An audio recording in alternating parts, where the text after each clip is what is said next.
IPL play offs లో ఒక ఆసక్తికర ట్విస్ట్ చోటు చేసుకుంది. సన్ రైజర్స్ హైదరాబాద్ భారీ విజయం సాధించినప్పటికీ టాప్ 2 ఆశలు మాత్రం నెరవేరలేదు. మరోసారి రాయల్ ఛాలెంజర్స్ బెంగళూరు 55 పరుగులతో ఓడిపోయినప్పటికీ టేబుల్ టాపర్ గానే నిలిచింది. మ్యాచ్ లో ముందుగా బ్యాటింగ్ చేసిన హైదరాబాద్ బ్యాటర్లు బెంగళూరు బౌలర్ పైన పూర్తి ఆధిపత్యం చెలాయించారు. కేవలం 20 ఓవర్లలోనే 4 వికెట్ల నష్టానికి 255 పరుగుల భారీ స్కోరు నమోదు చేశారు. ఇషాన్ కిషన్ అద్భుతంగా ఆడుతూ 46 బంతుల్లో 79 పరుగులు చేశాడు. అతని ఇన్నింగ్స్ లో 8 ఫోర్లు 3 సిక్సర్లు ఉన్నాయి.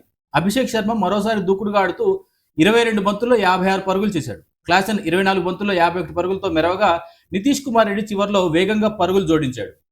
256 పరుగుల లక్ష్యంతో బరిలోకి దిగిన ఆర్సీబీకి మ్యాచ్ గెలవడం మాత్రమే కాదు, టాప్ స్థానం నిలబెట్టుకోవడానికి కనీసం 166 పరుగులు చేయాల్సి ఉండగా ఆ లక్ష్యాన్ని ఆర్సీబీ అధిగమించింది.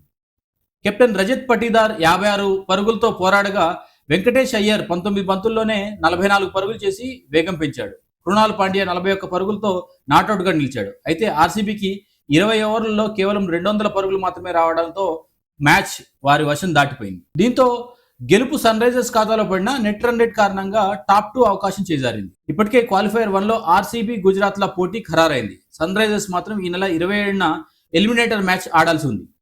ఈ మ్యాచ్ లో అద్భుత ఇన్నింగ్స్ ఆడిన ఇషాన్ కిషన్ కు player of the match award వచ్చింది. ఆచి చికెన్ మసాలా